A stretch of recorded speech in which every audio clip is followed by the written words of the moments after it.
მოგესალმებით ყველას. რაც შეეხება კითხვებს, რაც ეხაბრძანეთ, ნებისმიერ დროს შეგიძლიათ გამოწყვეტნოთ, იმიტომ რომ მირჩევნია, რომ ეს ინტერაქტიული იყოს, ვიდრე რაღაცა ესეთი ლექციის ხასიათი ჰქონდეს. ამიტომ არანაირი პრობლემა არ არის, არ დამავიწყდება მაინც სათქმელი, რისი თქმაც მინდა ასე, რომ კითხვები დამისვით ნებისმიერ მომენტში. პრინციპში ამ დოკუმენტზე მუშაობა ილომ რაც ახსენა საზოგადოებრივ ასამბლეაში ჩვენ დავიწყეთ შექმნის დღიდანვე, დაფუძნების დღიდანვე და მინდა ვთქვა, რომ აი სწორედ განსაკუთრებულობა საზოგადოებრივ ასამბლეის ამაში მდგომარეობს, რომ ის ნომერ პირველი ამოცანა, რაც ახლა ქართულ საზოგადოებას წინ უდგას, კონკრეტულად ის, რომ ჩვენ ვითხოვთ უკვე ამდენი თვეა სამართლიან საპარლამენტო ახალ არჩევნებს, ახალ ანუ რიგ გარეშე არჩევნებს, თუ რა პირობებში უნდა ჩატარდეს იმისთვის, რომ თელმა საზოგადოებამ დაიჯეროს, რომ ეს არის სამართლიანი, სწორედ ამ წინადადების შემუშავებაზე დაიხარჯა ეს დრო და შეიქმნა ეს დოკუმენტები.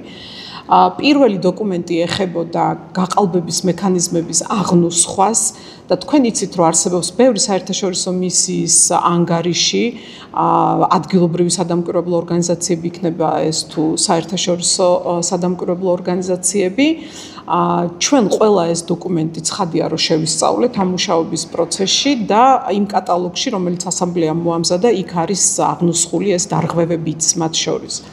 მაგრამ პირველი, რასაც მინდა ხაზი გაუსვა, არის ის, რომ მე მგონი ჩვენ როგორც საზოგადოებას ერთად შეგვეშალა ერთი მთავარი რაღაც.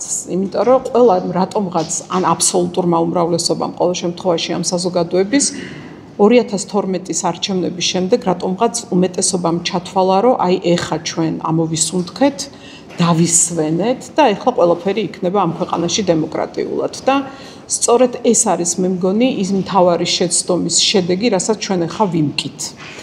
მაგრამ მიუხედავად იმისა, რომ ძალიან რთულია ამდენი პოლიტპატიმრის ყურება, გაუსაძლისია, უფრო მეცაც ვიტყვი, მით უმეტეს მათი ოჯახის წევრებისთვის, მით უმეტეს მათი ახლობლებისთვის და მთლიანად საზოგადოებისთვის, როგორც არ უნდა მკაცრად მოგეჩვენოთ ეს ჩემი რეფლექსია, ასე ვთქვათ, მინდა მაინც გაგიზიაროთ.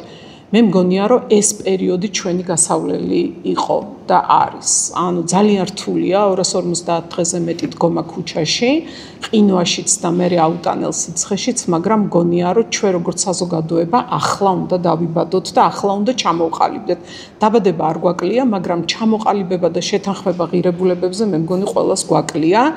ამისთვის რომ თვალი არ დაგვეხუჭა და ყური არ წაგვეყრუებინა, ალბათ აქამდეც არ მოვიდოდით 13 წლის შემდეგ, მაგრამ ნუ არაუშავს სჯობს გვიან ვიდრე არასდროს და დღეს გვაქვს ეს შესაძლებლობა. ამიტომ რაც დოკუმენტები ჩვენ შევიმუშავეთ საზოგადოებრივ ასამბლეაში არის იმისთვის გამიზნული, რომ შემუშავდეს ერთიანი ხედვა ქართული საზოგადოების, რაზეც გვინდა რომ ყველა შევთანხმდეთ, ყველა პოლიტიკურად აქტიური ჯგუფი და მიხარია კიდევ ერთი რაღაც ამ 13 წლის შემდეგ, რომ 13 წლის მანძილზე სირცხვილად ითვლებოდა სიტყვა პოლიტიკური.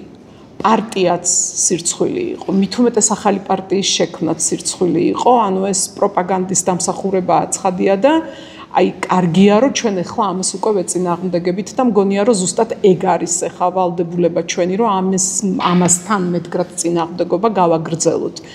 ახლა ჩვენი ვალდებულებაა რომ გავერთიანდეთ გარკვეულ პრინციპებსა და მოთხოვნებზე, იმიტომ რომ არც ერთი ავტორიტარული თუ არადემოკრატიული თუ უფრო მეტიც დიქტატორული რეჟიმი, რომელიც ახლა ჩვენ გვმართავს, არ დაიხევს უკან, თუ კი არ დაინახა, რომ მისი საპირწონე არის მთელი ქართული საზოგადოება და მთელი ქართველი ხალხი, აქეთ ხარეს და თვითონ არიან დარჩენილი რაღაცა უმცირესობაში. სწორედ ამიტომ იმაჩნია, რომ საუბარი გაყალბების მექანიზმებზე, რაც გააკეთა 13 წლის მანძილზე ქართულმა ოცნებამ და განსაკუთრებით ამ ბოლო 4 წლეულში, განსაკუთრებული აღნუსხვის და აღნიშვნის ღირსია.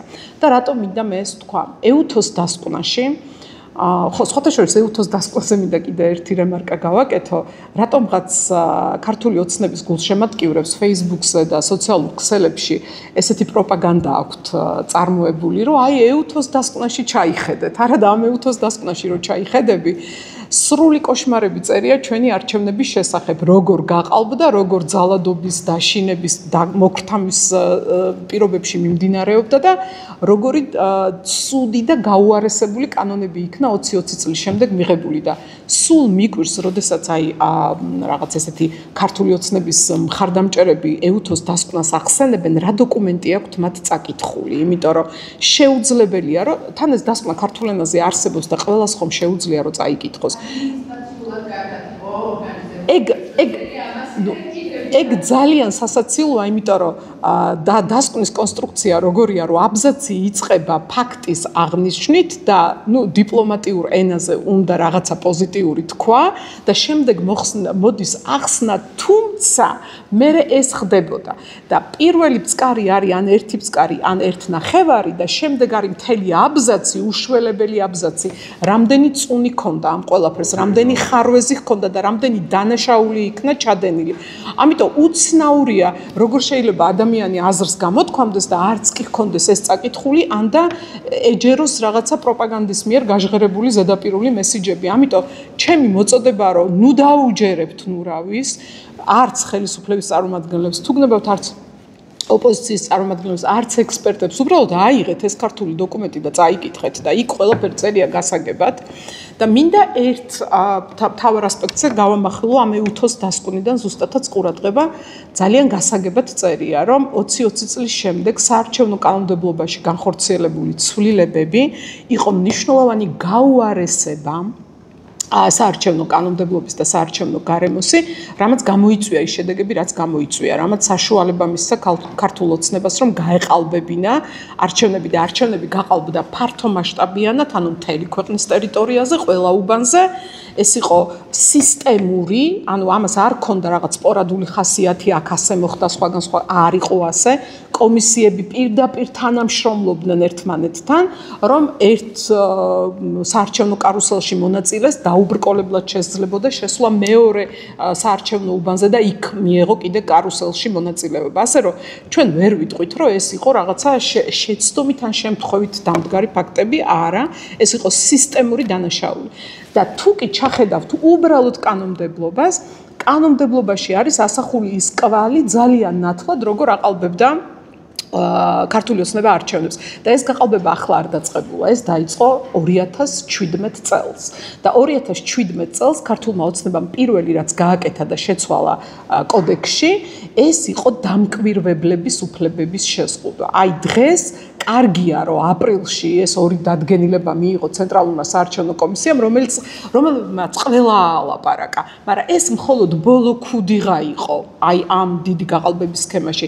სინამდვილეში გაყალბებები დაიწყო 2017-დან, როდესაც მათ თქვეს, რომ დამკვირვებლის გაძევების უფლება ჰქონდა კომისიის თავმჯდომარეს ერთპიროვნულად.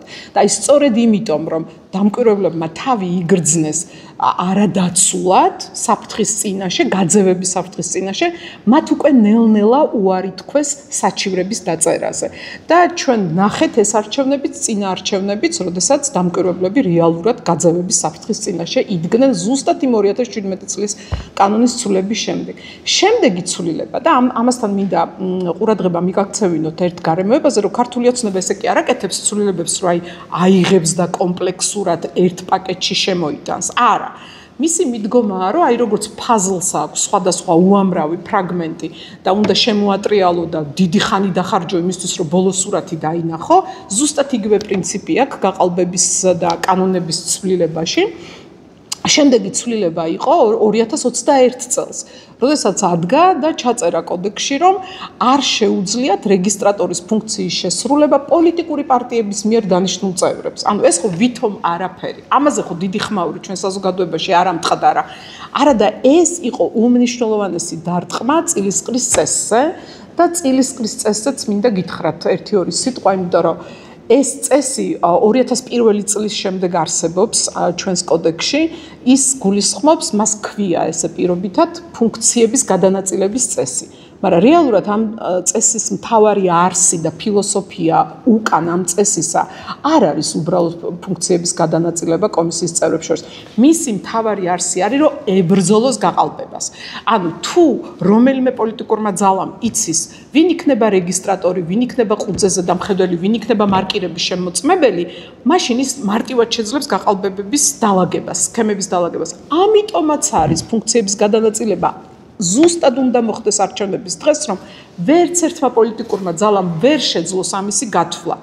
და მინდა გითხრათ, რომ პირადად მონაწილეობდი პირველ საარჩევნო რეფორმაში 2001 წელს, როდესაც ვწერდით ამ პირველ საარჩევნო კოდექსს, იმიტომ რომ მანამდე თუ გახსოვთ, არსებობდა ცალკე საპარლამენტო არჩევნების შესახებ კანონი, არსებობდა საპრეზიდენტო არჩევნების შესახებ კანონი და აი 2001-ში მაშინდელმა პარლამენტმა ეს ყველაფერი ჩვენი უცხოელი პარტნიორებისა და საერთაშორისო ორგანიზაციების დახმარებით, ანუ ჩაატარა მაშინდელმა პარლამენტმა ეს რეფორმა და შევქმნით ეს პირველი საარჩევნო კოდექსი, სადაც ეს წილისყრის წესი შევიტანეთ ზუსტად იმიტომ, რომ შევწინააღმდეგებოდით არსებულ გაყალბების სქემებს.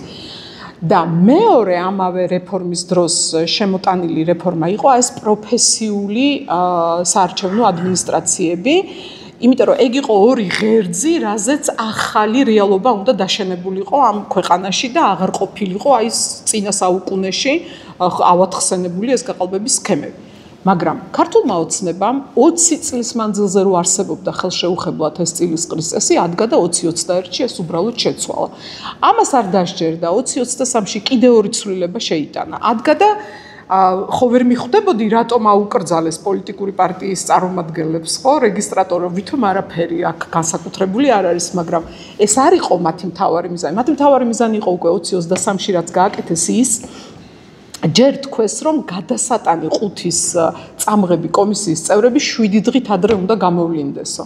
ოღონდ საოცრება იყო რომ ეგ წესი დაწერეს ისეთ დადგენილებაში რომელიც ეხებოდა ელექტრონული აპარატების გამოყენებას. ანუ მათ შეისყიდეს ეს ვერიფიკაციის აპარატები და ხმის მთვლელი აპარატები და აი თითქოს ეს პროცედურები უნდა მოერეგულირებინა ამ დადგენილებას და უცებ საიდანღაც ჩდება ეს გადასატანის არჩევნო ყუთი და საერთოდ რაც შუაშია ელექტრონულ აპარატებთან და ელექტრონულ არჩევნებთან გადასატანი ყუთის წამღები ორი კომისიის წევრი. არაფერ შუაში არ არის, იმიტომ რომ ისინი უბრალოდ მიდიან ყუთი მიაქვთ და ქაღალდებზე მიაქვთ, არანაირი აპარატი მათ არ მიაქვთ. მაგრამ განზრახვა იყო აქ ხო მთავარი.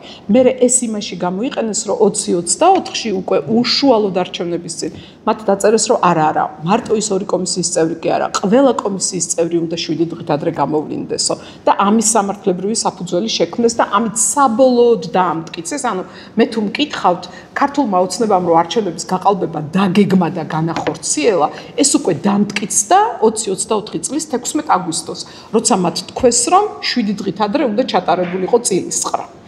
და ამიტომ მნიშვნელოვანია რომ საზოგადოება ყოველთვის ვიყოთ ესე ყურადღებით და ვუყუროთ კანონებში რას წერენ, ან რას ლაპარაკობენ, ან დადგენილებებში რას წერენ, იმიტომ რომ მათი ხელწერა ასეთია, ფრაგმენტულად ატრიალებს აი ამ puzzles, მის შემადგენელ ფრაგმენტებს და ვერაზოს ვერ გაიგებ ბოლოს რას გიპირებს. და 21-ში რო დაიწყო გაყალბება, დაასრულა 2024-ის აგვისტოში, ხო? ნუ მერე განახორციელა ცხადია ეს მრავალ კომპონენტიანი გაყალბება და ჩვენ მერე ვიხილეთ უკვე გაგრძელება ამ ყველაფრის, ხო? 2025-ში ნახეთ უკვე პირდაპირ კოდექსში უკვე სამუდამო წესად ჩაწერილი, რომ წილისყრა უნდა ჩატარდეს არჩევნების დღეს და დღეს ჩვენ ამ გარემოში ვცხოვრობთ. ამიტომ ეგ ნიშნავს, რომ არჩევნებამდე 7 დღით ადრე. შემიშალა. კოდექსში ჩაწერეს. უკვე კოდექსში ჩაწერეს, რომ არჩევნებამდე 7 დღით ადრე უნდა ჩატარდეს. მანამდე მხოლოდ დადგენილებებში ბედავდნენ, რომ ჩაეწერათ. თუმცა ნუ ახორციელებდნენ. ხო, ანუ მთელი ამ ცვლილების შინაარსი გულისხმობდა იმას, რომ კომისიის წევრები, როცა პროფესიული კუთხით არიან დაკომპლექტებული ნახევარი ნახევარს ნაკლები, ხო ერთი ნაკლები, ამ შემთხვევაში შენ არიცი წილისყრის დღემდე ვინ რა პოზიციაზე დაიკავებს.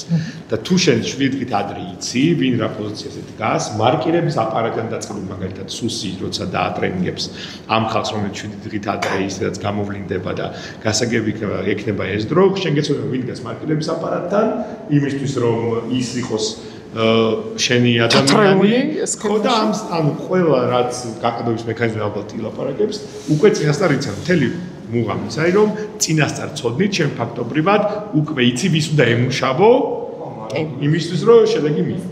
კი, ზუსტად. და გარდა ამისა, აი ხო წინ გადადგმული ნაბიჯი იყო, როდესაც გაცხადდა, რომ ელექტრონულად ჩატარდება არჩევნები და მათ შემოიტანეს ეს აპარატურა. ეხლა როგორ შეიძლება ამას შეეწინააღმდეგო, ხო, ელექტრონიზაციას და რაღაც გაავტომატურებას პროცესების, მაგრამ ისე არის პროცედურები გაწერილი, რომ ეს აპარატი მხოლოდ ინფორმაციის დამალვას უწყობს ხელს ოპოზიციისთვის, თუმცა ხელისუფლების ხელში მუდმივად არის მუდმივად განახლებადი აქტუალური ინფორმაცია, თავმოყრილი, თუნდაც ამ ელექტრონული აპარატების გამოყენებით. არასდროს არც შემოტანის შემდეგ და არც დღემდე სამწუხაროდ ქართულ ოცნებას არ ჩაუტარებია ერთი საჯარო ტესტიც კი, ან ექსპერტიზა, რომელიც გაფანტავდა საზოგადოებაში არსებულ ეჭვებს, რომ ეს აპარატებში რაღაცა იმალება, ან მათ აძლევთ უპირატესობას, ხო, ინფორმაციულ ასიმეტრიის ხარჯზე მაინც მათ აძლევთ უპირატესობას. პირიქით და გახსოვთ, რომ არჩევნები როგორც კი დასრულდა, პროკურატურამ ეს ყველა აპარატი დააყადაღა და წაიღო ვითომ გამოძიებისთვის და უცნაურია ამდენი ხანი ან კი რა იძიეს, იმიტომ რომ ჩვენ შედეგები არ გვინახავს. და თანაც მინდა ხაზი გაუსვა უმთავრეს, რომ არჩევნები როგორც დემოკრატიის საფუძველი, იმიტომ რომ ყველა სხვა პროცესი მერე ზედრაც დაშენდება კონკრეტული ხელისუფლების პირობებში, ხო? მოდის ამ პროცესიდან. თუ შენ არადემოკრატიულად უსამართლოდ ხარ არჩეული, შენში ნდობა უკვე აღარ არსებობს, საზოგადოების ნდობა და შესაბამისად რაც არ უნდა გააკეთო, თუნდაც ძალიან კარგი რაღაც რო ჯერთი ვერ გააკეთებ, ლოგიკურია, მაგრამ მაინც რომც გააკეთო, უკვე აღარ გენდობიან, იმიტომ რომ ყველა უკვე მეტი ეჭვის თვალით დაგიწყებს ყურებას. ანუ ამდენი ხანია მიდის მსჯელობა საზოგადოებაში, რომ ამ აპარატებს ჰქონდათ რაღაც ისეთი უნარები, შესაძლებლობები, რაც იწვევს ნდობის შერყებას და ქართული ოცნება არც ერთხელ არ შეეცადა, რომ ეს ეჭვები ან გაეფანტა, ან ხელმისაწვდომობა უზრუნველყო ელემენტარულად. ტენდერი ისე ჩატარდა, რომ ოპოზიციური პარტიები არ მონაწილეობდნენ, არც ჩემი ინფორმაციით არც სადამკვირვებლო ორგანიზაციებს არ ჰქონდათ ამ კონფიგურაციის კოდებზე და ასე შემდეგ, ამ თვითონ აპარატებზე წვდომა. აუდიტი ისე ჩატარდა, რომ არავინ არ იცის, რატო შეირჩა ის აუდიტორული კომპანია, რომელიც შეირჩა და აუდიტის დასკვნაშიც ისეთი კითხვები არ არის დასმული, რომელიც საზოგადოების ნდობას აამაღლებს. აქედან გამომდინარე, უცნობია დღემდე, რა შესაძლებლობები აქვს ამ აპარატებს და ბოროტად გამოყენების შემთხვევაში რა შედეგებზე შეიძლება გავიდეთ. ან გაყალბების რა ტიპის მასშტაბები შეიძლება რომ მივიღოთ. და ამ ეჭვების გასაფანტად ქართული ოცნება არაფერს არ აკეთებს. და დღეს ჩვენ ვართ ზუსტად ეს სიტუაციაში, რომ კარზეა მომდგარი ადგილობრივი არჩევნები, დამკვირვებლების უფლებები არის აბსოლუტურად შეზღუდული, ეხა მათ უკვე აუკრძალეს აპარატებიდან, როდესაც ვთქვათ შეცდომა აღმოჩნდება, ან ვიღაცა მეორე დაძლევს ხმას, ხო? იმისი ფოტოს გადაღება, აკრძალეს ამორჩევლის გაჩერების უფლება, ამორჩევლისთვის ფოტოს გადაღება, ანუ ყველა მტკიცებულების შექმნის უფლება არის აკრძალული. და შესაბამისად, როგორ შეიძლება, რომ ეგეთ პროცესში შეყვე ხელისუფლებას და ენდო რომ მისი შედეგი იქნება სამართლიანი, ხო? როდესაც აქეთა მხარეს არაფრის უფლება არ გააჩნია. შესაბამისად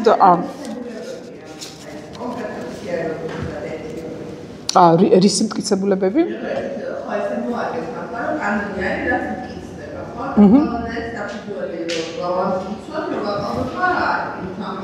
კი. არა, როგორ არა, ეხლა მაგალითად წინა არჩევნებზე თავისუფლად იყო შესაძლებელი ამორჩევლის გაჩერება და მისთვის ფოტოების გადაღება. პირადობაზე ფოტოს გადაღება გასაგებია, რომ ეს პირად ინფორმაცია შეიცავს, მაგრამ არჩევნები როგორც საჯარო პროცესი და თან დემოკრატიის ფუნდამენტი პროცესი, ხო? ხო არ შეიძლება დაიყვანო იმაზე, რომ ვიღაცის პირადი ნომერი არ გამჟღავნდეს. მაშინ, როდესაც უფრო დიდი სიკეთის დარღვევაზე გვაქვს საუბარი, ანუ არჩევნების გაყალბებაზე, ხო? მაგალითად, რომ არ გადაეღოთ დამკვირვებლებს და წარმომადგენლებს, პარტიების წარმომადგენლებს ეს ფოტო მასალა, ვერ დამტკიცდებოდა მარკირებული ამორჩევლები, როცა შემოდიოდნენ უბანზე. მე მაგალითად ხა აი ამავე კომპიუტერში მაგ ძალიან ბევრი ფოტო, რომელიც ქალბატონების და მამაკაცების, ასე ვთქვათ, მარკირებულ თითებს ასახავს. და ვიდეოები, სადაც ეს ადამიანები ამტკიცებენ, რომ მე არ ვარ, ისა მანდარინი მაქვს შეჭმულიო და რაღაც ესეთი არგუმენტები მოყავთ ხოლმე. ქალები ამბობენ, რომ შილაკი მაქვსო და ანუ შილაკის ამბავია ესო და არა იმისიო, რომ მარკირება აქვს.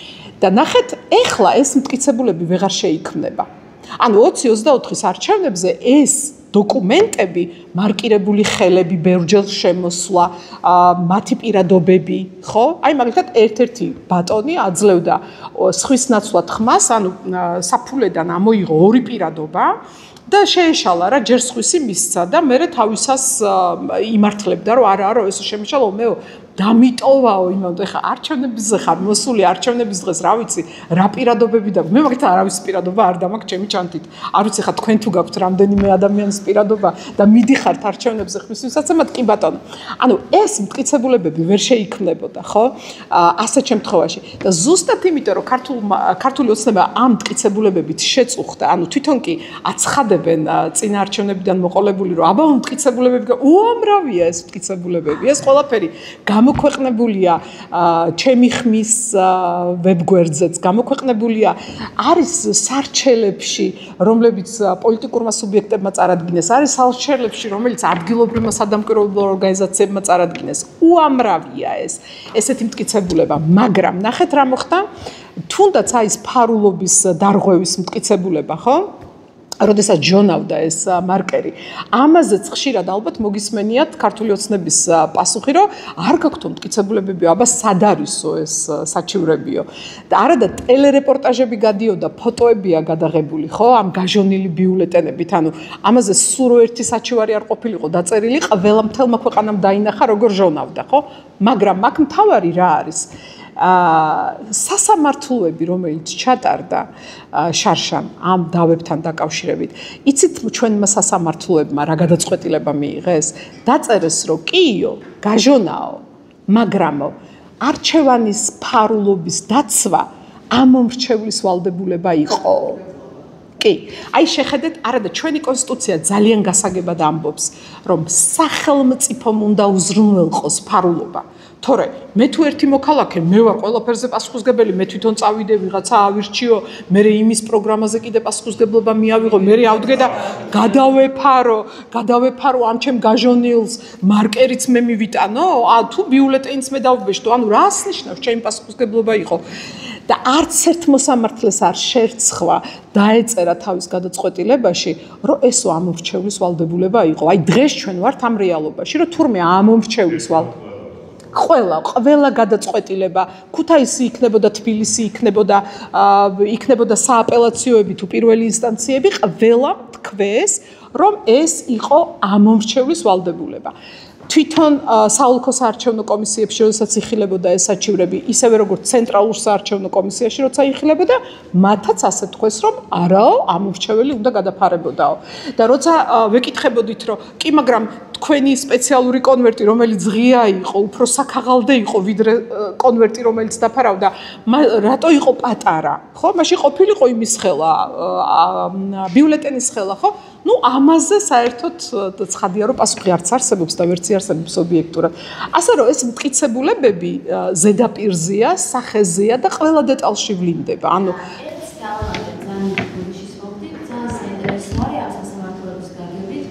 სინათლებს რომ უნდა გავიგო, ანუ მაშინა თუ არ გაჟონა, ჩვენ და ჩვენ რა უნდა ვეკნა.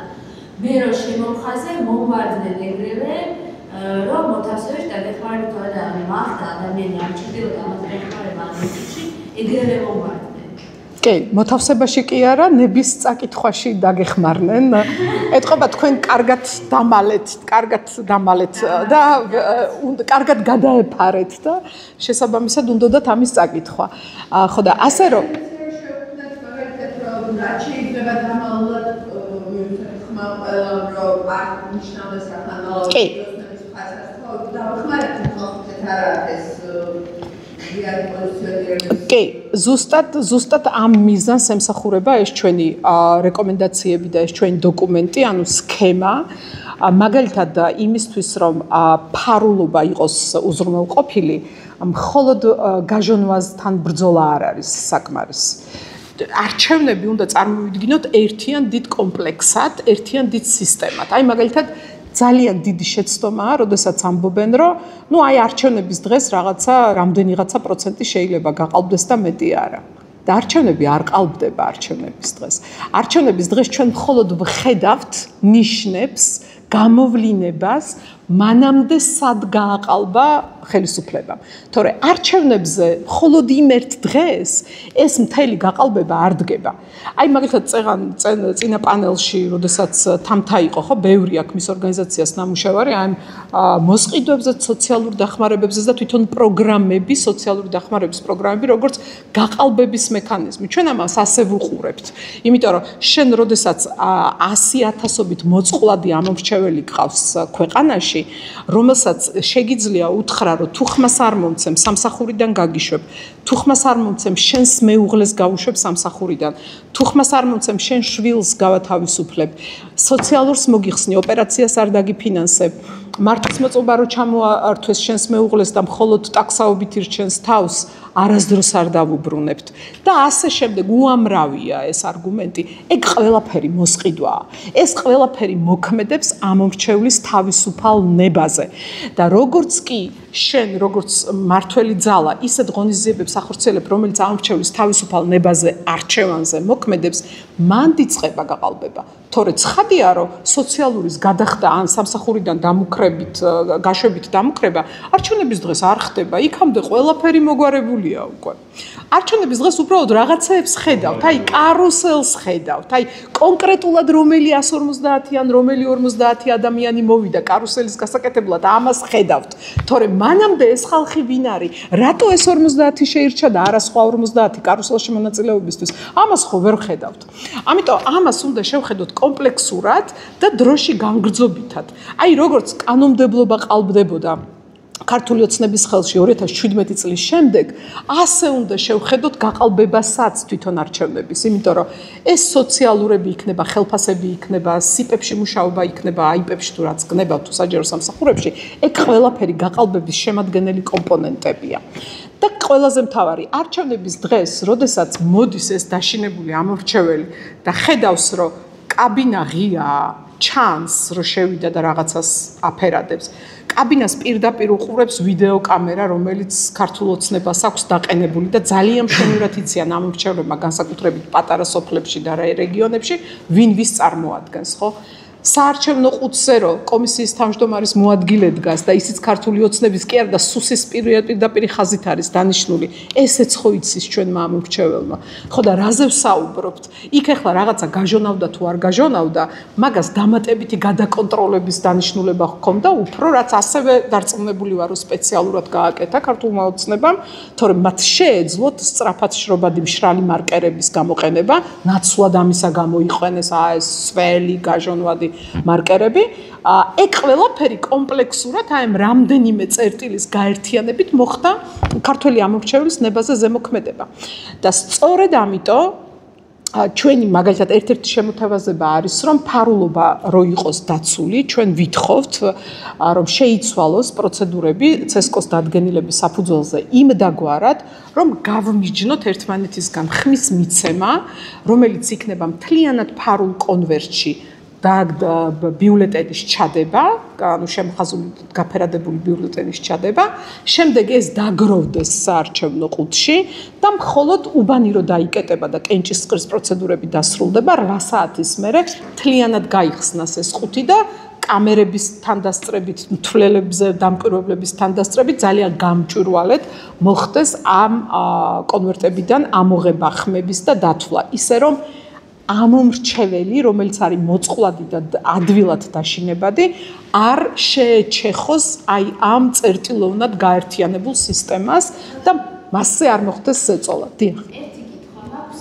ძალიან ლაპარაკობდნენ აი ეს კონცენტრები რომ უნდა დახლოს საჭირო უნებთან და იყო ესეთი აზრი, რომ რაღაც ბლუთუსი რაღაცა მაინც უკავშირდებოდა იმ მანქანებს და ესენი ანუ ამათ იცოდნენ ზუსტად რამდენმა ადამიანმა მისცა ხმა რა ყოველთვის მონაკვეთში და ეს რამეთი დამტკიცდა თუ ჭორად დარჩა. აი მე ზუსტად მაგაზე ვახსენე წეღან რომ ესეთი მოსაზრებები საზოგადოებაში იბადება, თქვათ იმ მინიშნებების და მახასიათებლების შედეგად, რასაც ადამიანი უბრალოდ უყურებს, ხო? აი მაგალითად ხო და რა ვახსენე რომ არასდროს ქართულ ოცნებას არ უცდია ამ ეჭვების გაფანტვა.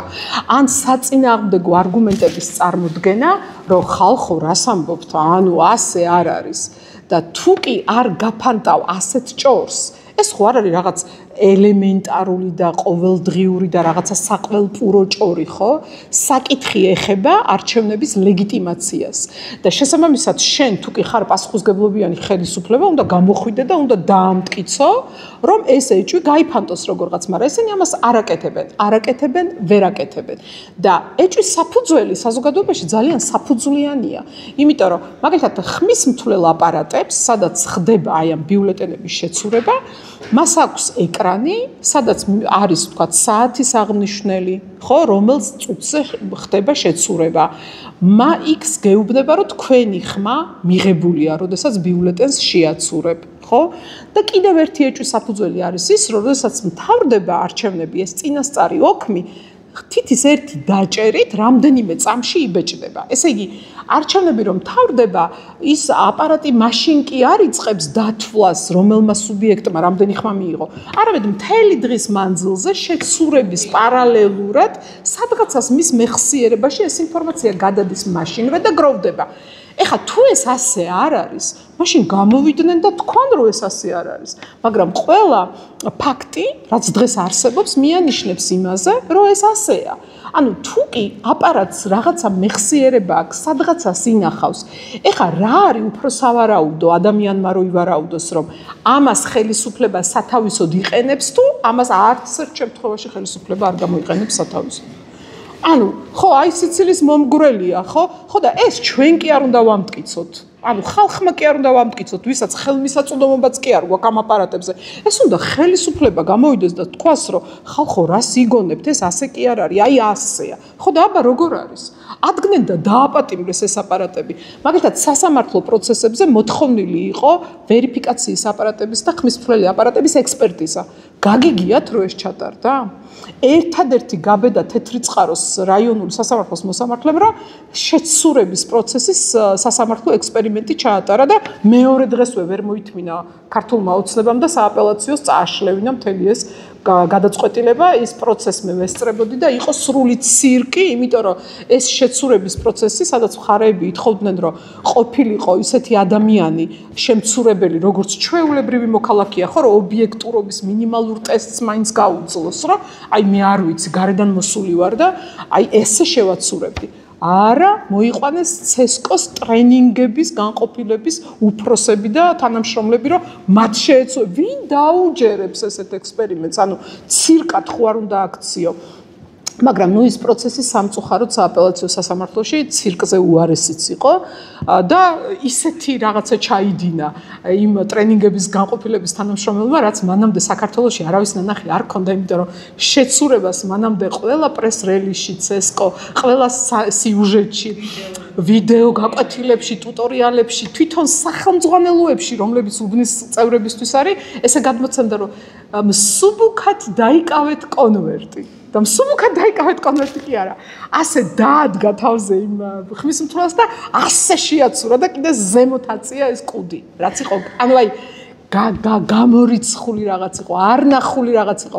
მეტი მტკიცებულება საჭიროა. ანუ ეს ხო უკვე გასაგებია რაც არის. უარესაც გეტყვით.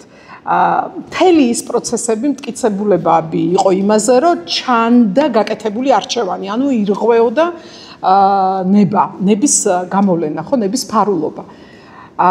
ცესკო მაშინ ესე დაიცვა თავი, სასამართლოებმა ჩვენ დაგვაბრალეს, რომ თქვენ ხართ ვალდებულები დაიცვათო. რა გააკეთეს ახლა? ცესკო მაისში მიიღო დადგენილება, სადაც ადგენენ და ხმის მთვრელ აპარატს ზემოდან დაამატეს რაღაც დაახლოებით A4 ფორმატის. აი ახლა ეს გააკეთეს ვითომ იმისთვის რომ აი როგორ დემოკრატიული პრინციპებით მუშაობს, მაგრამ ჯერ პროცესები წაგვაგებინეთ, არჩევნები ლეგიტიმურად სცანით და კანონიერად. ამომრჩეველის დანაშაულეთ ფარულობის დარღვევაში და ეხლა აფარებ იმ ჭრილს რაღაცა ფურცელს. ანუ ეს ხო პირდაპირ მინიშნებაა იმაზე, რომ ესე იგი მანამდე ირღვეო და აღიარებაა, კი. ეგ არის კი. თუმცა ეხლა ამას რო ეტყვი, მე გეუბნებიან, რომ შენ შეურაცხყოფ, ესე იგი არჩევნებს და ადმინისტრაციას და რაღაცა ძირს უთხრი და რას უთხრით ძირს ის მაინც კი. ამოჩნევს ნებარის დემოკრატიის ინსტრუმენტი არის მიუწვდომობა, რომელსაც აზრებს თუნდაც ავტოს ჩართული შევსწავლოთ ხო მიზანი ეცემა რომ არ შეიცვალოს ხელისუფლება ამ დარჩენილობებით რომელიც სავარაუდოდ არ ეკუთვნის და ელექტრონებულობს და დაბალობიერებას და მასშტაბირებას ჩვენ ამბობთ რომ ჩვენ მივხვდეთ ვთქვათ ამ პრობლემაზე რეალურად რომ უწესად იქნები ან ის არა რომ ვთქვათ მაგრამ ესეთი სვაფტვარდ შარლება ეს არის პრაქტიკის პროტოკოლი ავტომობილების რამდენი სისტემა უზრუნველყოფს პროფილების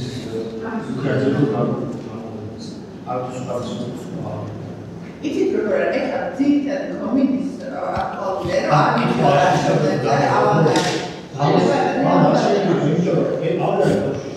კითხვა არ შესაძლოა აპატია მოდერატორის მოგდოვერები, მაგრამ უბრალოდ არ შესაძლოა თემის ასეც არის. მაგას ვიქნება აღარ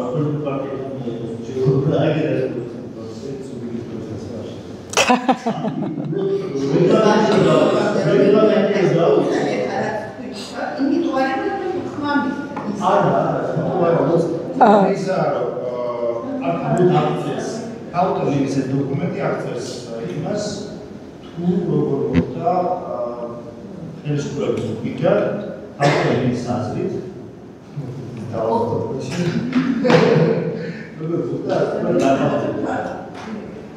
კი, თუმცა თქვენ რაც ბრძანეთ, კი, გამოქვეყნებულია ასამბლეის ვებგვერდზე. კი, თუმცა თქვენ რაც ბრძანეთ, მართალია უშუალოდ პროცედურას არ ეხება, დათა მართალია აბსოლუტურად ვეთანხმები. ეგ გაცილებით ღრმა პრობლემაა. აი მაგალითად, ეგ გაცილებით ღრმა არის, იმიტომ რომ საზოგადოების მაგ ნაწილს აღქმაც არ აქვს, რომ მაგ შემწეობას იღებს სახელმწიფო ბიუჯეტიდან და არა ქართული ოცნებისგან.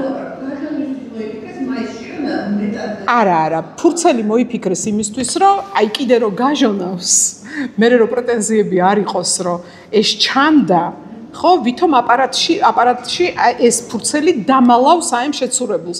მაგრამ მე გეტყვით ორი რაღაც გაფუჭდა მაგით და კარგია რომ პირველი რაღაც რაც გაფუჭდა ეგ არის რომ მათ აღიარეს რომ ესე იგი წინაზე ფარულობა დაცული არ იყო და ამიტომ დაჭირდათ ამ ზედა ჭრილის საფარის მოგონება და მეორე უპასუხოდ დარჩა ისევ შეკითხვა რა მოხდება თუ კი აი ამ გაჟონილ ბიულეტენს უკან გამოაბრუნებს აპარატი ისევ დაუცველი რჩება ამორჩეველი და ზუსტად ეს თემა იყო მაშინაც სასამართლოებზე განხილვის საგანი რომ უკან გამოაბრუნა მე ხო კონვერტიც ვეღარ იცავს მეც ვეღარ ვიცავ ანუ რანაირად უნდა გადავეფარო იმ აპარატს ხო არ გაწובה ამორჩეველი ამ აპარატზე ხო უკან რო გამოაბრუნოს მე რა ვქნათ ის ხო უკვე ჩანს გაჟონილი და ამიტომ ამ ორ მთავარ საკითხს ეს ვერ პასუხობს ეს ზომა შესაბამისად ეს საკითხი ისევ ღიაა ამიტომაც ჩვენი გამოსავალი ამ სიტუაციიდან არის ის, რომ პროცედურა უნდა დაალაგდეს იმდაგვარად, რომ გაიყოს ხმის მიცემა და ხმის დათვლა ერთმანეთისაგან.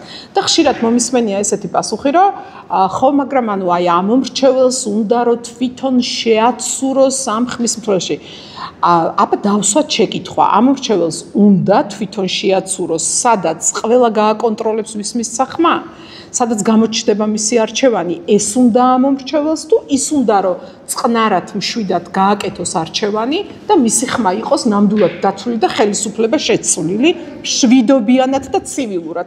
ანუ აქ ხო ღირებულებითი ნაწილები უნდა შევაჯიბროთ ერთმანეთს და არა ის, რომ აი მე მაქვს ამბიცია, რომ ჩემ შეცურებულზე აპარატმა დამიწეროს, რომ თქვენი ხმა მიღებულია. რა ვიცი, კონვერტში ჩადებით, მსოფლიოს ძალიან ბევრ ქვეყანაში კონვერტში იდება და დემოკრატიულად ტარდება არჩევნები და იქ რა ამორჩეველი შებრალულია თავისუფლებებში? ანუ კი ეს სპეციალურად აქვთ. ეს ყველაფერი არის სპეციალურად. კი, ერთ-ერთი ოფცია არის მათ შორის ეგეც, რომ აპარატი, ანუ აი ეს შეცურების მომენტი იყოს კაბინაშივე, ანუ დახურულ კაბინაშივე და მაშინ უკვე ვეღარავინ ვეღარ დაინახავს. და მაგისი გადაწყვეტაა, რომ ეგეც ელექტრონული იყოს. ანუ კი არ რაღაცას ვხაზავდე, ვაფერადებდე და ვდებდე. არამედ თვითონ აპარატზე მოხდეს ელექტრონულად, ხო? იმიტომ რომ ის მწარმოებელი კომპანია Smartmatic-ი, რომელიც აწარმოებს ამ ჩვენს აპარატებს, ასეთი მოდელის აპარატებიც აქვს, სადაც მთლიანად ელექტრონულად ხდება და რატოა ეს პრობლემა? კიდევ ერთი პრობლემა ამ ბატონო მეც დავაჟერე კი ანუ ეს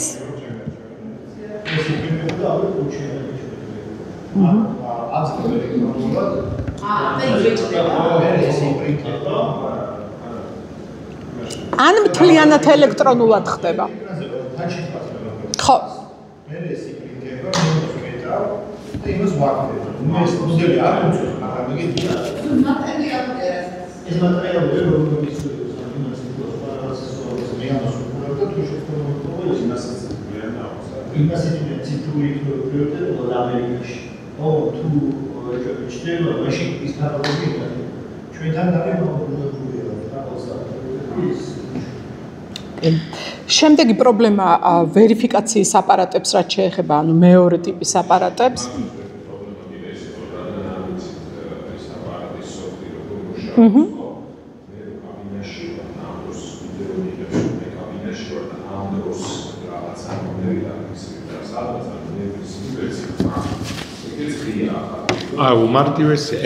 უმარტივესე კაცო წუთებზე თუ აპარატი ითვლის რომ აი და აპარატი ნამდვილად ითვლის იმავე წამს როგორც კი ხმა შედის კამერას დაფიქსირებულია კამერის წუთებსა და აპარატს დაადარებ ერთმანეთს და ავტომატურად იცი ეგ კიდე ის არის რა ქვია და ზოგადად ელექტრონული მათ შორის ახლა მე რაც წარმოდგენა მაგდა რაც ვიცი დავამატებ თუ შეიძლება ეს ასევე ძალიან მნიშვნელოვანი მექანიზმი იყო ქართული ოცნებისთვის იმისთვის რომ მოეხდინათ ხალხის მობილიზაცია იმ უბნებზე სადაც შეიძლება რამე პრობლემა თეორიულად შექმნილი იყო იმიტომ რომ მათ ონლაინ ეს ელექტრონული იმის უჭირდებოდა რომ ონლაინში ცოდნოდათ რამდენი ხმა აქვს იმიტომ რომ აქამდე ყველა წინაარჩევნებზე ამას ამ ფუნქციას ასრულებდნენ კოორდინატორები რომლებიც ხელით იტვლიდნენ უბანზე მოსულ ადამიანები ვისაძლევდნენ ხმას ამბობდნენ რომ ჩვენ ამდენი ხმა გვაქვს რაც ანუ ჩემიანი ვიც მოვიდა იმისა ხო და ეს ცნობილებაც არ აწყობთ იმიტომ რომ ეს ცნობილება შეიძლება ყოფილიყო იქ 2-3% ნაკლების რომელთაც ვეღარ მოიგებდნენ ან რაღაც მომხდარიყო და ზუსტად ეს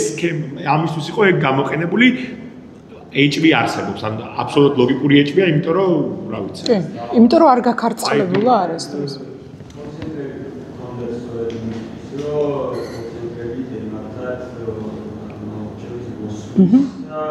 There's real and it's that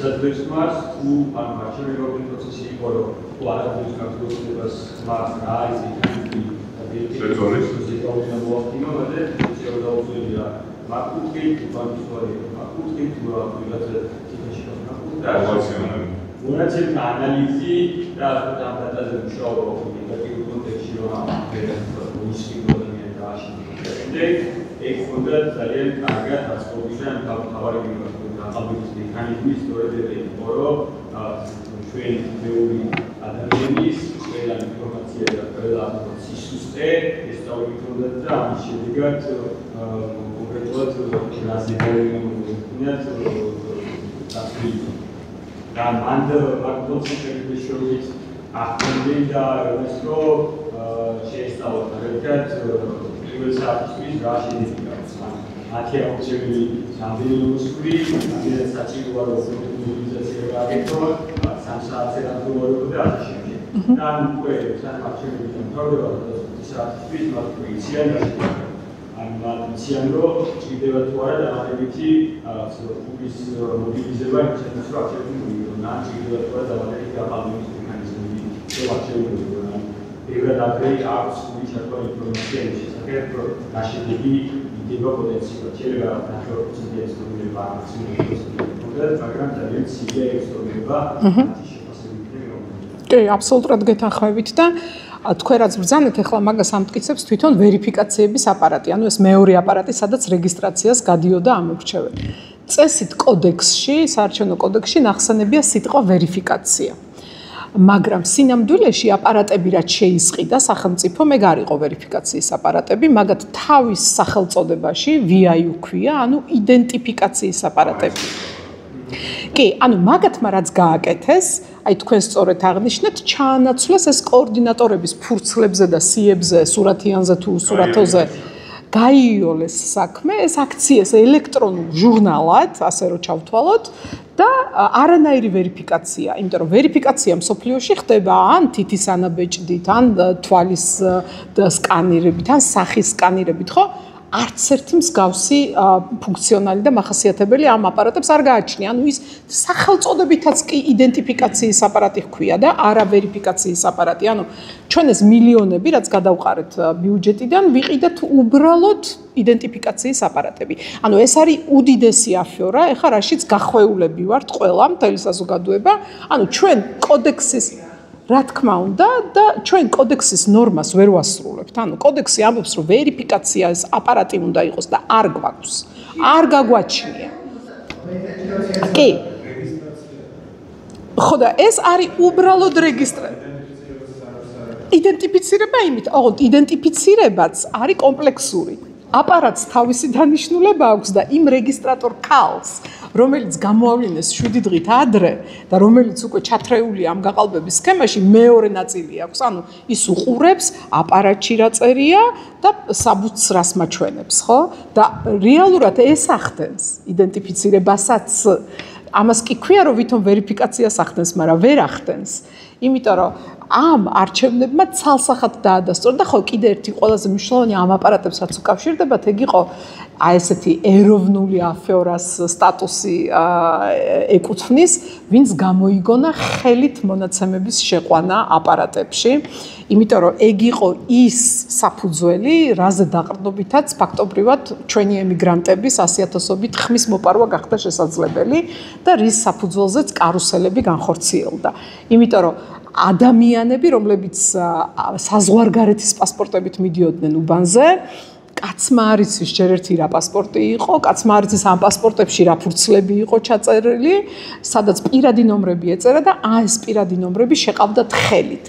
მაშინ, როდესაც ის კოდი, რომელსაც ასკანირებს ვერიფიკაციის აპარატი, პირადობის მოწმობაზეც იგივენაირია, როგორც პასპორტზე, საზღვარგარეთის პასპორტზე. შესაბამისად, აი ეს გამოგონება კი, ქართული ოცნების გამოგონება, რომ რეგისტრატორებს უნდა ხელით შეეყვანათ, ეს იყო საფუძველთა საფუძველი, რითიც მათ ეს გაყალბება დაგეგმეს. ეს ტყუილი იყო იმითაც დასტურდება, შენი ასევე შეხვედრიდან მახსოვს, ფურცლებით ხდებოდა ტესტირება CESCO-ს მიერ, ანუ ეს კოდები შესყიდვების დოკუმენტებში. ხო, შესყიდვების დოკუმენტებში ამ კოდებს, ანუ როგორ კითხულობდა ID-ს მონაცემებს აპარატი, იტესტებოდა ფურცლებით. და კოდი პასპორტზეც და ID-ზეც ერთიგივეა და არც მათი ფორმის სხვაობა, რომ პასპორტის ფურცელია და ID პლასმასის ხო, არანაირი სხვაობა არ იყო, იმიტომ რომ ტესტირებას ეს აპარატები გადადნენ ფურცლებზე. ანუ გინ ფურცელზე დაგეწერა კოდი, გინ პასპორტზე და გინ ID-ზე, იმ კოდს კითხულობდა და სიამოვნებაში ტყუილი იყო, რომ პასპორტის კოდი ხელით იყო შესაძლებელი. აი თქვენ რომ ბრძანებდით ქალბატონინა, რომ მტკიცებულებები თუ არისო, ანუ აი მტკიცებულება ეს არის. თქვენ რომ ახლა გახსნათ სახელმწიფო შესყიდვების სააგენტოს ვებგვერდი და აი ეს შესყიდვის ნომერი მიუთითოთ, რითიც ამ CESCO-მ შეისყიდა ეს აპარატები, იმ დოკუმენტაციაში ნახავთ, როგორ ხდებოდა ამ აპარატების ტესტირება, როცა ჩამოიტანეს. და არის აი ესეთი ფურცლის ნაგლეჯები, აი ამ ხელა ფურცლის ნაგლეჯები, კოდები აწერია Z. ანუ მას საზოგადოების დაბნევა რამ გამოიწვია, რომ აი ელექტრონული პირადობის მოწყობით ხდება მონაწილეობა და რატომღაც ყველას გონება მიდის, რომ აი ჩიპი რო არის, ეთყობა იმას ასკანირებს. არა, ჩიპს არ ასკანირებს ეს აპარატი. ეს აპარატი ასკანირებს ბოლოში როა ეს კოდი. ამ კოდს და ეს კოდი პასპორტშიც იგივეა და პირადობის მოწყობაშიც. ამიტომ აი ესეთი ტიპის აფორა, რომ ხელით შეყვანის ინსტიტუტი შემოგაგდა წერ კანონში. დაიგეგმეს გაყალბება. არა, არაფერი არ გაუმართლებს. გამარტივება არ არის, ეგ არის გაყალბების დაგეგმა.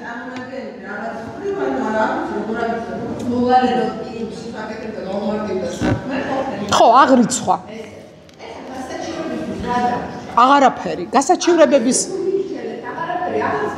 გასაჩივრებების ხო ზუსტად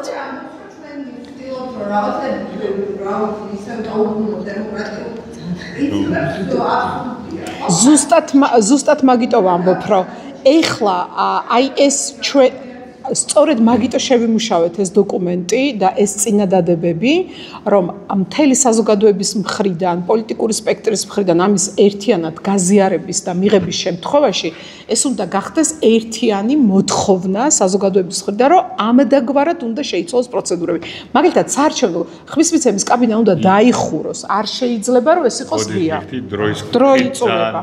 ისევ არ შეზღუდულები და თუ შეიძლება რომ უბრალოდ კიდე მექანიზმზე შეგვიძლია ბევრი ვისაუბროთ გაყალბების. ეხლა მოკლედ რომ გადავიდეთ, რა უნდა გაკეთდეს შენი მოდელში, იმისთვის რომ ეს ყველაფერი სტატუს quo-ს თუ რაღაც სამართლიან არჩევნებს დაემსგავსოს. კი ბატონო, ანუ პირველი ეს არის თვითონ ადმინისტრაციის ცვლილება, CESCO-s ადმინისტრაციის ცვლილება, იმიტომ რომ ორგანო, რომელიც ბევრი მტკიცებულების საფუძველზე ჩანს, რომ მონაწილეობდა, გეგმავდა, აორგანიზებდა გაყალბებას, მათ შორის საარჩევნო კარუსელებს, შეუძლებელია, რომ ის ნდობით სარგებლობდეს საზოგადოებაში. ამიტომ CESCO-s მთელი შემადგენლობა უნდა შეიცვალოს. ჩვენ შორს ვართ იმ აზრისგან, რომ ქართული ოცნება რაღაც მოაწყობს საკანონმდებლო ცვლილებების შეცვლას, ამისი საზოგადოების მხრიდანაც არ არსებობს დიდი ნებაც.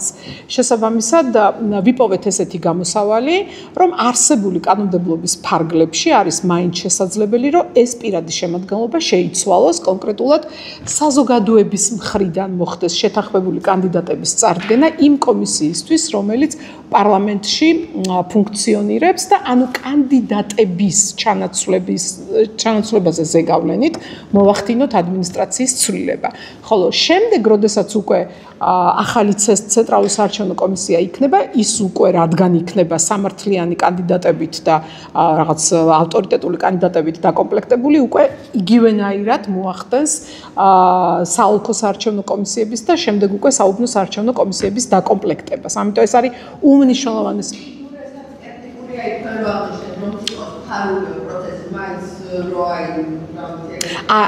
ვეღარ იქნება, იმიტომ რომ ამ ჩვენს წინადადებაში არა მხოლოდ ეს არის, არამედ ჩვენ ვითხოვთ, რომ წილისყრის წესი უნდა დაბრუნდეს ისევ არჩევნების დღეზე და ეს ამისი გაკეთება შესაძლებელია CESCO-s დადგენილებით, ამიტომ გაყალბების ეს სქემა უნდა გამოვგლიჯოთ ასევე ხელიდან.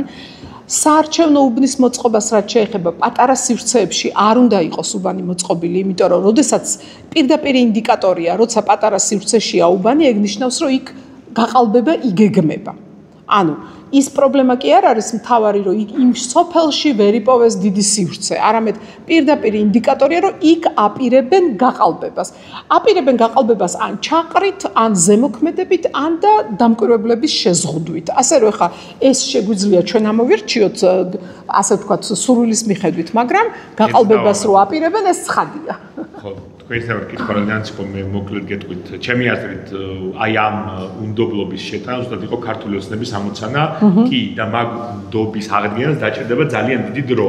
ვიღაცას რო უთრავ გააყალბეს თუ არ გააყალბეს, რა ნებისმიერი არგუმენტი, რო თქვა ამ უნდობის აღდგენას დაჭირდება ძალიან დიდი დრო და მთელი შინაარსიც ეგ იყო, რომ არჩევნების მიმართ ზოგადი უნდობა, არა ეს მექანიზმები, რომელიც აღდგენას უნდა დაგეგმილი სისტემის ნაწილია, რომ ეგრე გააყალბეს, მაგრამ ყველაზე მნიშვნელოვანი იყო არჩევნების როგორც ინსტიტუტის მიმართ სრული ნდობის მოშლა მათ შორის იმის, რომ სამომავლოდ არანაირი ნდობა და ინტერესი რაღაც ვიღაც ადამიანებს არ კონდეს ამის მიმართ. კი, ზუსტად და ეგ ცალკე სამუშაოა, რომელსაც ტექნიკურად კანონმდებლობით და საარჩევნო კომისიის ცვლილებით და ასე შემდეგ ესე ვერ შეძლება.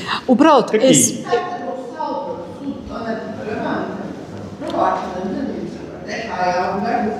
იმიტომ რომ იმას, რასაც გვთავაზობენ, არჩევნები არ ქვია. ამ თვითმმართველობის არჩევნებზე მოით არ ვილაპარაკო. ამას არჩევნები არ ქვია და არ ქვია და იმიტომ და ამიტომ ითვლება ეს უხერხულობად, მაგრამ ჩვენ ამ პაკეტით ვთავაზობთ ისეთ ცვლილებებს, რომლებიც ესე კომპლექსურად სხვადასხვა მტკივნეულ წერტილზე პასუხით შექმნის ისეთ სისტემას, სადაც ამომრჩეველს გაუჩნდება ნდობა.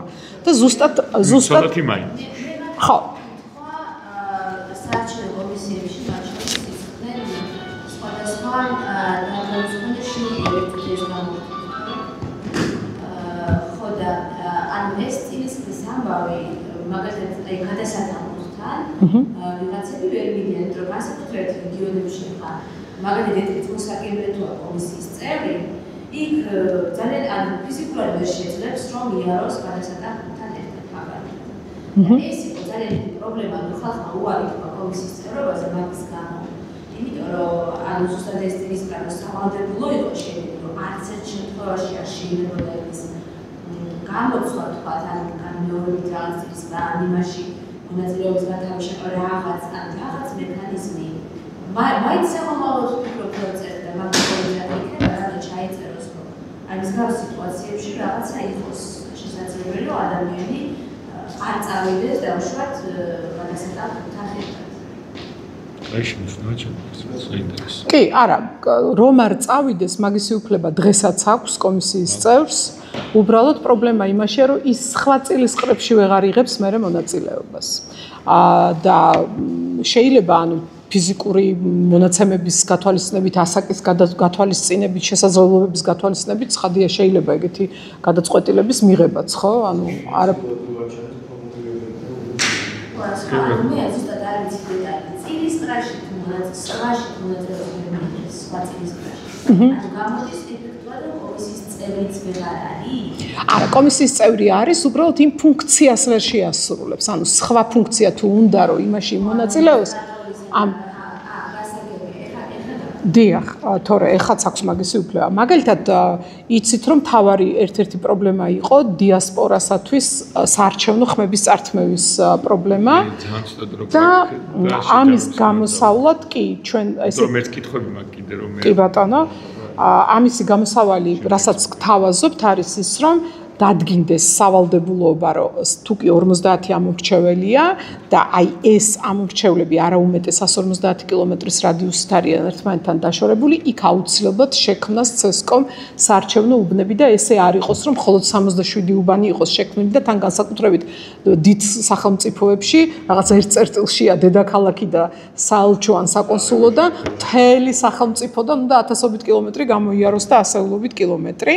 ამაზეც გვაქვს ანუ ეს მოთავაზება და ყველაზე მთავარი ეს ინფორმაციული ასიმეტრიულობა რო აღმოფხვრათ და ხელისუფლების ხელში ამ ტექნოლოგიების პყრობა ჩვენი უმთავრესი პრინციპული შემოთავაზებაა რომ ვერიფიკაციის აპარატებიდან ყოველ 2 საათში ერთხელ იბეჭდებოდეს სია იმის მითითებით თუ რომელი ამომრჩეველი მოვიდა უკვე უბანზე და ანუ გაიარა რეგისტრაცია.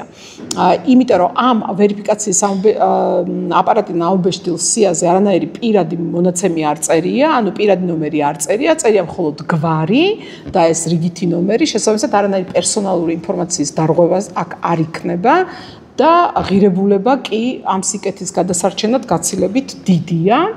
ამიტომ ასეთ და ასევე აუდიტის სავალდებულოებას ვთავაზობთ. და ამობეჭდილი სიები ასევე საშუალებას მოგცემს რომ კარუსელებს ვებრძოლოთ, ასე რომ ამას კომპლექსური დანიშნულება ექნება. და თვითონ უბანში შედეგების დათვლაც რომ იქნეს კამერებზე გადაღებული უწყვეტად, მაშინ როდესაც კამერები უნდა აიკრძალოს კენჭისყრის პროცედურების დროს, რომ ამომრჩეველი არ იქნეს დაშინებული. და აი ესეთი ტიპის გადაადგილებებით ჩვენ შევქმნით აი ამ დაშინებულ ქართველ ამომრჩეველში იმის მინიმალურ შეგრძნებას მაინც რომ მისი არჩევანი ფარული იქნება. კიდევ ბევრი დეტალია, მაგრამ ყველა დეტალს შეგიძლიათ ჩვენს ვებგვერდზე გაეცნოთ ეს დოკუმენტი გამოქვეყნებული.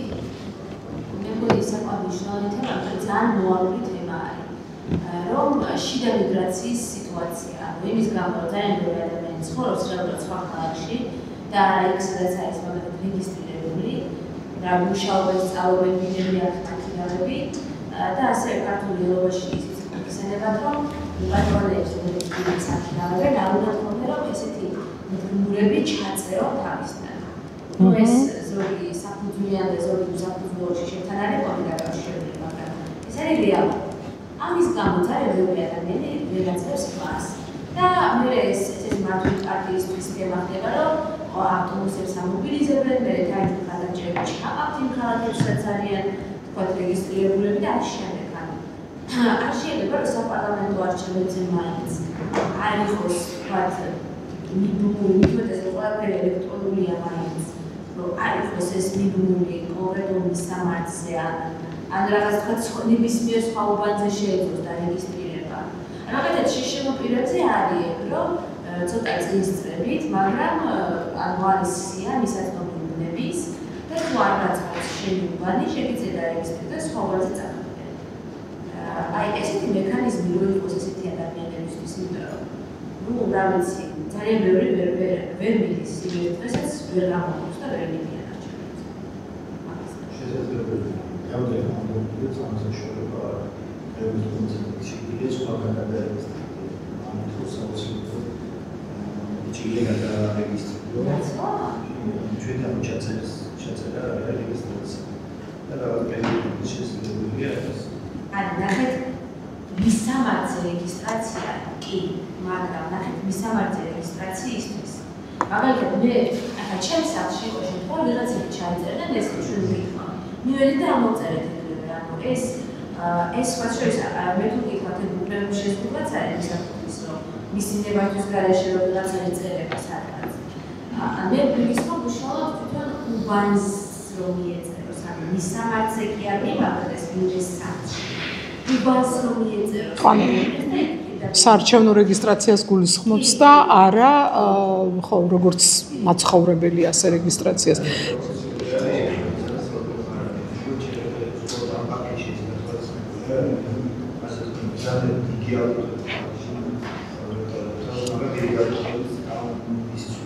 მაგას დასჭირდებოდა კანონმდებლობის ცვლილება და ჩვენი მიდგომა სხვა იყო კი. გავმარტოთ კიდევ ერთხელ აქ. ჩვენ შემთხვევაში შეიძლება იყოს ეს რომ ამ ფუნქციას ხო. აი სწრაფად რომ მოხდეს თქვა რაღაც მოხდა ხელისუფლება ჩამოინგრა თუ როგორც არის ამ სიტუაციაზე საუბრობ. ივერის იმ კრიტიკულ სიტუაციამდე და მომენტში როგორ მოქმედებს. ამასაც იყო კიდე რაღაცა რომ რამდენიმე საათში მოუწევთ თავზე მოუწევთ ყველაფერს იმიტომ რომ ეს მასობრივი ალყა გრძელდება ის საქართველოში გრძელდება რაღაცა თუ გიგვექნება საკანონმდებლო ცვლილება ეს თვითონ იმას რომ რამდენიმე მოსმენა ჭირდება და დიდი ალბათობით მე ეს თვეზე მეტი იწელება ამიტომ როცა ამბობთ არგუმენტია რომ მაგას მიიღებენ ხო კანონსაც მიიღებენ კი კანონსაც მიიღებენ თუ შეგექნება ეს მუხტი მაგრამ ალბათ უკვე ეს მუხტი კონკრეტ რამდენი დღის განმავლობაში არ ჯერა აქ მინახავს და მინახავს დეტიც რომ მუხტის დროს ივანიშვილს თქვია ერთი და მე შევეცი ამიტომ ძალიან ამ ჩავის ინტერესი არის გამარტივება მისის დაბალი мотиваცია აწყობს ხო და